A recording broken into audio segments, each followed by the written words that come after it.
fora Horácio Almeida, o Avarício, ele morreu pelejando, ele morreu por um ideal socialista, solidarista, unista.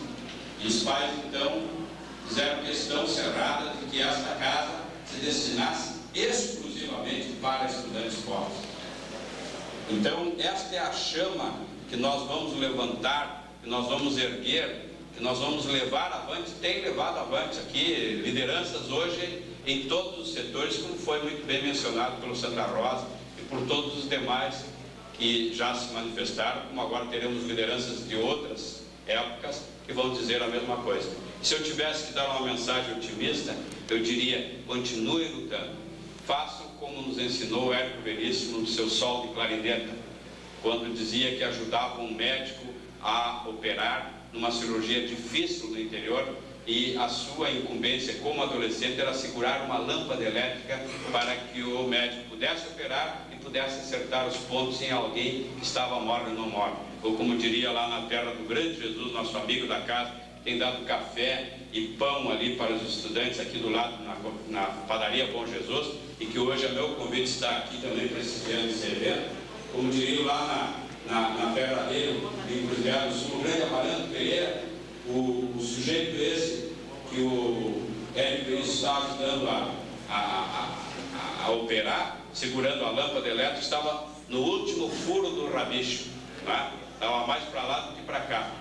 E então o Érico dizia que nós, quando estamos às vezes com medo, com náuseas diante do terror, que nós acendamos uma lâmpada elétrica na nossa luta de sobrevivência da CEUAC, de luta contra aqueles que não respeitam o espírito de solidariedade de vocês. E se não tivermos uma lâmpada elétrica, como nos ensinava Érico Veríssimo, acendamos um toco de vela. E se não tivermos vela em casa, acendamos fósforos repetidamente, para que os nossos inimigos, os inimigos da solidariedade, saibam que nós não abandonamos o nosso posto.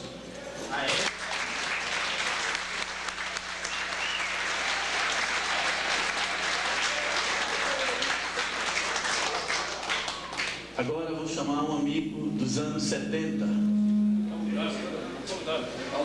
Paulo, faz favor.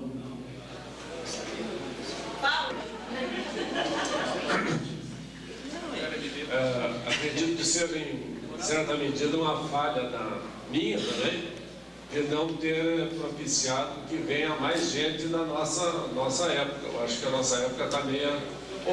olha aí, ó. Pelo menos nós da nossa período. Bom, o que eu poderia colocar aqui sobre a experiência nossa nesse período, são coisas assim que a gente leva no decorrer da vida e que são experiências altamente positivas. No nosso caso, aqui na CEUAC, tem várias coisas assim que são interessantes, como nesse pequeno microcosmos aqui é quase uma realidade em miniatura de um país que se vive. Por exemplo, quando eu entrei aqui, aliás, primeiramente eu fui no invasor aqui da casa, mas nem me botaram para a rua, não deu. Porque aqui tinha um esquema, era muito dividido entre os gringos, que naquela época eram de direita, acho que atualmente não é mais assim, e tinha a turma da esquerda. E era muito dividido, não tinha muita confraternização, assim, gringo de um lado e esquerda do outro. Só que a casa era dominada naquela época, Nereu Lima já tinha saído, eles tomaram conta. Tomaram conta daquilo. E não tinha como a gente entrar. Como estava difícil, um negócio, tu pega uma cama, coloca lá e te deita e fica frio. Mas eu me botaram para a rua, não deu. Outros fizeram isso e funcionou. Um deles foi o João Pedro Stedley, é um dos invasores aqui da casa, ficou e deu certo. O minha não deu certo. Mas, com isso aí eu quero dizer que como a divergência ideológica, passando por cima de coisas básicas, tu não entrava no mérito se o sujeito precisava ou não precisava. Não é do meu lado, tu não entra. Só que daí a turma se organizou aqui dentro, ganharam a maioria no conselho, naquela época era o conselho que decidia, E na primeira reunião do conselho eu fui aprovado e entrei e vim morar aqui na casa. Um tempo depois teve eleições, a gente concorreu, primeiro ganhamos o conselho e depois ganhamos a diretoria da casa. Daí derrotamos os gringos. E daí nós tínhamos que fazer uma revolução na casa, porque ela estava falida. Naquela época, eu acho que vocês têm uma situação hoje muito diversa. Naquela época tinha café da manhã, almoço, janta e a roupa lavada também. Parece que a gente pagava algumas peças que saíam fora, não sei qual esquema, que pagava um troco lá. Mas aqui tu vinha com uma mão na frente e outra atrás e tu te segurava aqui na casa, fazia um curso universitário. Eu tinha passado por uma casa de Juque e daí vim para cá. Bom, sobre essa tal da revolução que nós fizemos aqui dentro, tinha também o mesmo esquema desse país. Tinha um grupo muito grande, que eram os dirigentes, eles estavam dispensados das, como é que se chamava? Tinha uma série de tarefas aí que a gente fazia, tinha um nome aí nesse negócio. Então, direção não trabalhava. A rafuagem que fazia o trabalho da casa, bilheteria, cuidar da reunião, servir, uma série de coisas. Bom, uma das coisas que a gente fez foi todo mundo trabalha nessa casa. Não tem mais de presidente ao último lá, todo mundo trabalha. E botamos todo mundo a trabalhar. Eu, inclusive, fui presidente, eu trabalhava na bilheteria, trabalhava aqui, trabalhava... Você diz, mas presidente... Não, todo mundo trabalha. Só eram dispensados desses troços que eu não me lembro o nome, de fazer turno e uma série de coisas, era o pessoal da cozinha, que foi uma equipe do Mauro Schreiner, do Índio, uma turma ali que assumiu. Então, como eles tinham a tarefa diária na cozinha, eles estavam dispensados das outras tarefas de fazer turno na reunião dançante. Aliás, reunião dançante também é uma coisa que a turma aqui parece não fala mais. Nós sustentávamos a casa com 2 reuniões dançantes, sábado de noite e domingo de noite. A nossa... E diferente dos privilégios de quem conseguiu dinheiro, de deputados, governadores e tudo mais, a nossa gestão não recebia um tostão. Nós sustentamos a casa com café da manhã, almoço, janta e roupa lavada, com o nosso trabalho. Não só o nosso trabalho. Isso é uma questão que nós temos que mencionar aqui, eram as funcionárias que tinham na casa. Eu acho que essas funcionárias, nós exploramos elas... Olha, o que essas senhoras trabalhavam aqui dentro e o saláriozinho delas era pequenininho. Quer dizer, se tem uma tarefa que nós temos que fazer como ex-moradores, é procurar essas senhoras terem aposentadas, todas elas, e vamos fazer uma vaquinha de dinheiro aí, botar dinheiro em cima, porque realmente parte do nosso estudo universitário deveu-se quase a superexploração que nós fazíamos. Nós recebíamos 1, 2 salários, uma coisa assim. Então era o nosso trabalho e o trabalho delas. Verbas públicas não vinha 1 centavo. Como a nossa gestão fez, por exemplo, nós tínhamos vários dias da semana, era sopão, carne não estava difícil, então era ovo cozido e estava mal mesmo a coisa. Nós conseguimos recuperar e começou a entrar novamente a chuleta naquela chapa de fogão, que era um fogão a lenha, voltou a chuleta e olha, chegamos a um padrão de comida muito bom. Nós dávamos de 10-0 no R1, estava muito bom. Com a recuperação que nós fizemos da casa, nós chegamos a fazer um relatório, até o João Pedro trabalhou muito nesse relatório, fizemos um relatório de toda a casa, o que a gente fazia, como que funcionava, como é que era a gestão, o que tinha de problemas e tudo mais, e mandamos para o Ministério, através do sujeito lá que a gente bateu um papo. E eles acharam tão interessante a nossa gestão que mandaram na época 50 mil cruzeiros, mandaram. Foi um belo dinheiro. No final da gestão chegou esse dinheiro aí. Com isso aí eu quero dizer, para não falar muito, que a questão a possibilidade que a gente tem de se autogerir. Eu acho que essa questão de a gente se autogerir, não depender de ninguém, vamos abraçar uma determinada questão e vamos tocar para frente. Isso é possível, isso é viável. E eu acho que nesse país também é a mesma coisa. Se nós abraçássemos a coisa, nós tirávamos esse país do fundo do buraco, como nós tiramos a casa do estudante e botávamos num bom patamar.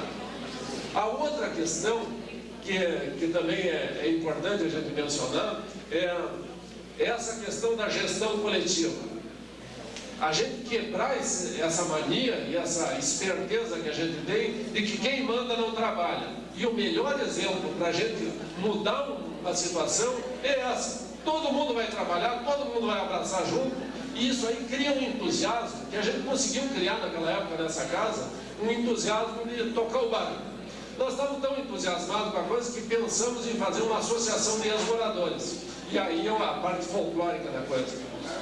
Nós fizemos contato com uma série de pessoas, ex-moradores, me lembro do Cadim Martori, do Tedesco, os mais antigos, assim, e fizemos uma reunião, eles estavam interessados em contribuir financeiramente e tudo mais, só que no dia que nós fizemos a reunião na casa, tinha um problema de costumes aqui dentro, e nós alertamos os moradores, hoje é dia que vem as personalidades, então vamos ter um certo cuidado.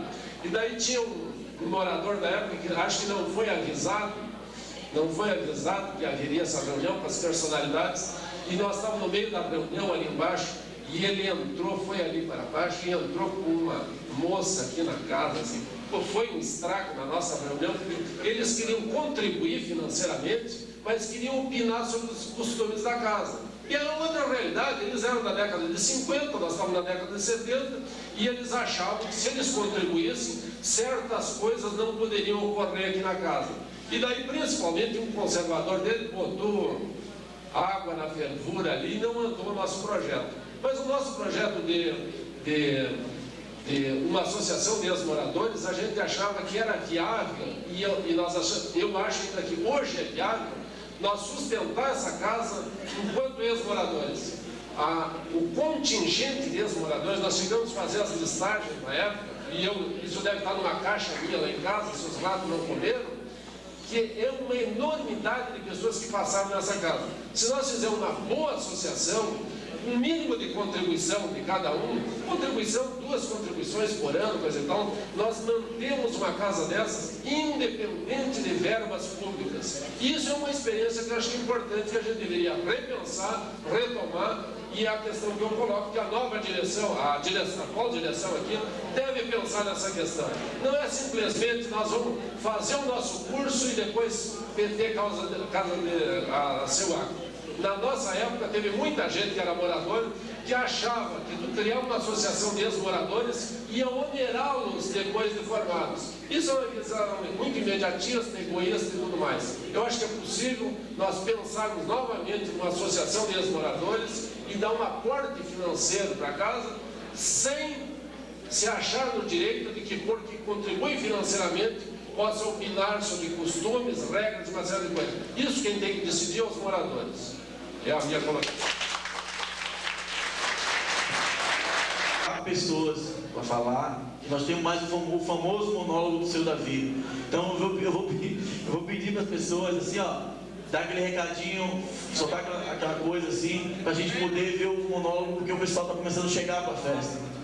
Então, para a gente ter mais tranquilidade. Agora, hoje vamos para os anos de 80. Vou chamar aqui o doutor Valdir Machado.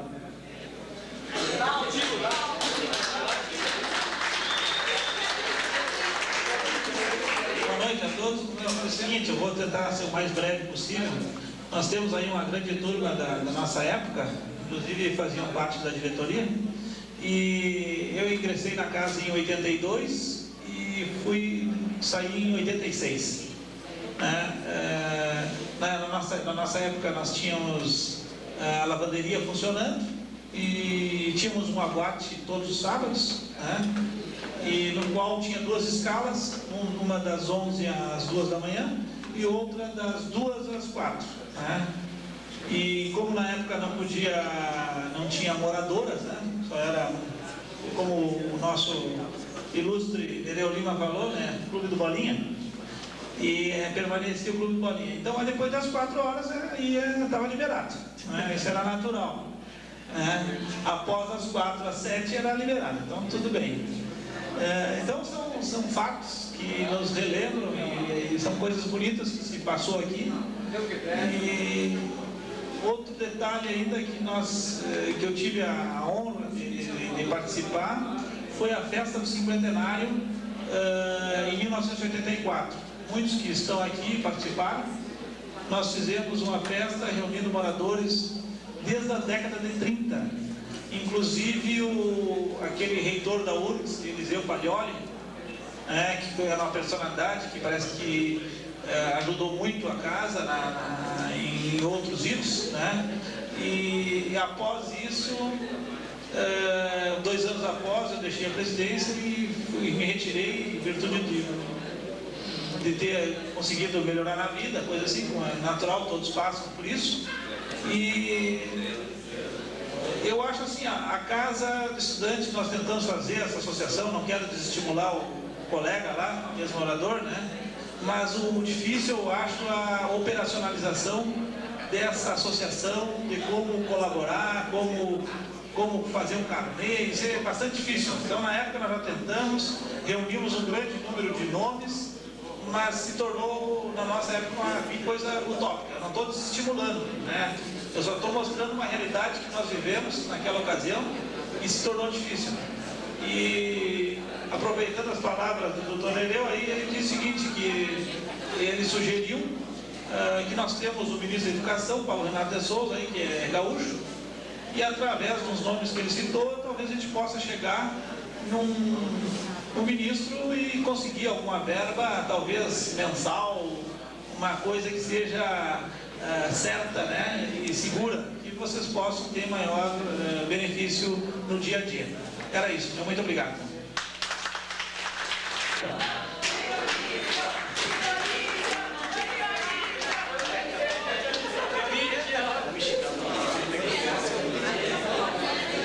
Está pedindo que eu seja rápido. Eu vou ser rápido, até porque eu não preparei discurso nenhum. Eu entrei em 82, no segundo semestre, e aí em 83 começou a luta para colocar as mulheres, né, numa assembleia, decidirem para as mulheres entrarem na casa estudante. E um fato muito interessante, que o cara que mais lutou contra a entrada de mulheres foi o primeiro que trouxe uma mulher para dentro do quarto, né?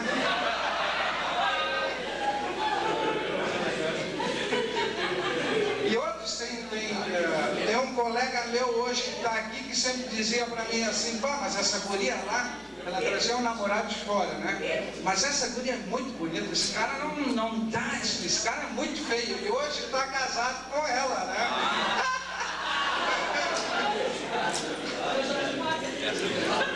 Bom, mas dentro desse processo de valorização, eu só gostaria de ressaltar a importância do David Camargo na nossa gestão. A gente implantou a biblioteca David Camargo. Hoje nós temos aqui 2 vice-presidentes também, que é o Antônio Colbo e o Volmir Duarte. Eu fui por 2 gestões presidente da casa. E a gente também tinha esse sonho. Eu fiz especialização em cooperativismo e continuo hoje com o sonho. A gente construiu lá fora uma cooperativa de habitação. Tem vários ex-estudantes moradores de casa, das diversas casas da CEURGS, da Casa Estudante da URGS, aqui dessa casa, que hoje tem terreno em Porto Alegre, 5.500 metros quadrados, que com o processo político que se implantou dentro da casa, né, nós fomos para fora e hoje continuamos com o mesmo sonho, né? Então, obrigado por tudo isso, e uma turma grande dessa década de 83 até 90, 91 está aqui, né? E parabéns pelas mulheres por todo o sucesso que estão fazendo na CEUACA.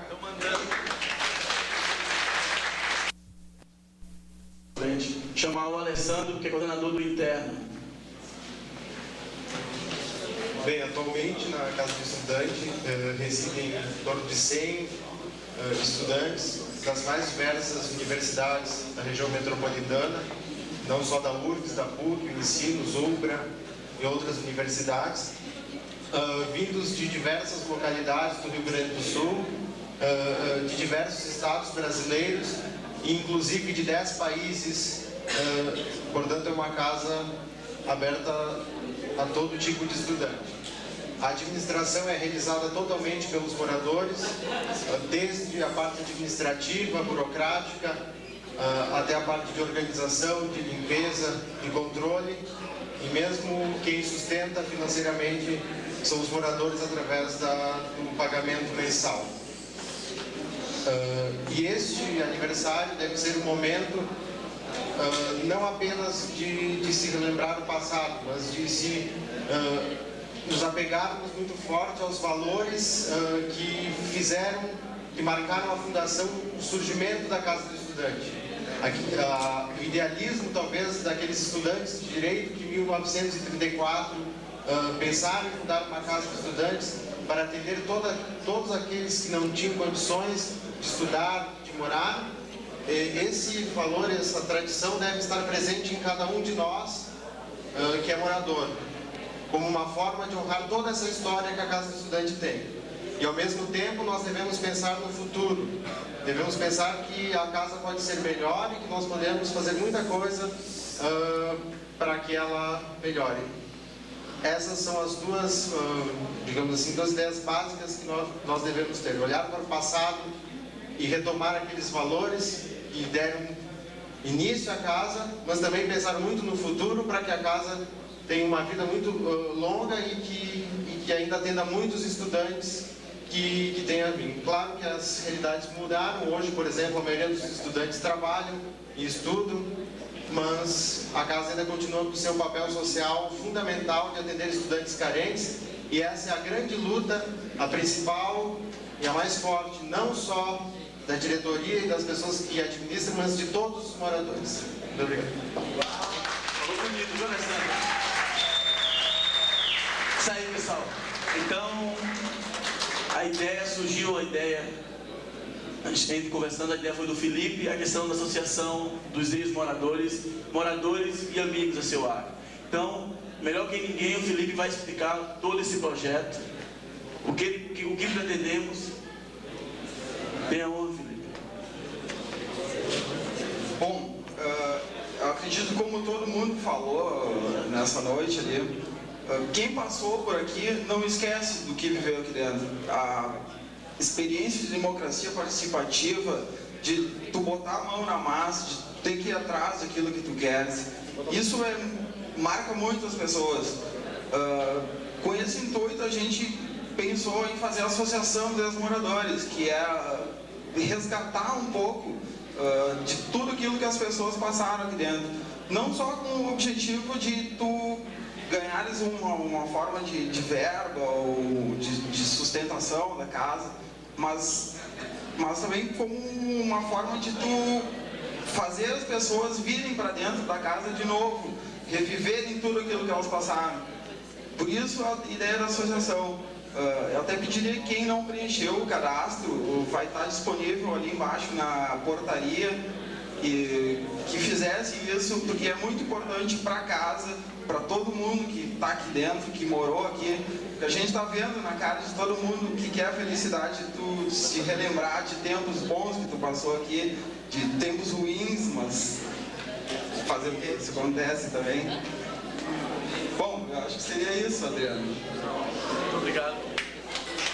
Pessoal, já está pronto o grande ator Davi Camargo. Vamos procurar chegar para o lado assim, sentar, entendeu? Tem uma cadeira aqui, mas antes de fazermos o encerramento, vamos prestar homenagem à primeira mulher seuacana.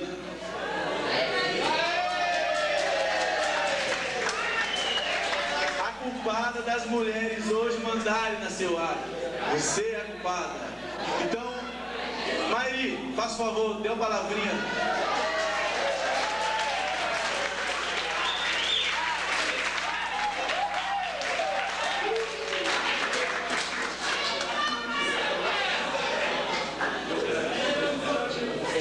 Boa noite a todos. Boa noite dos anos 30, 50, 60, 80 e 90, né? Eu acho que todos nós estamos de parabéns, todas as mulheres, não só as seuacanas, mas todas aquelas mulheres que lutaram nos anos 70, 80 para o ingresso de mulheres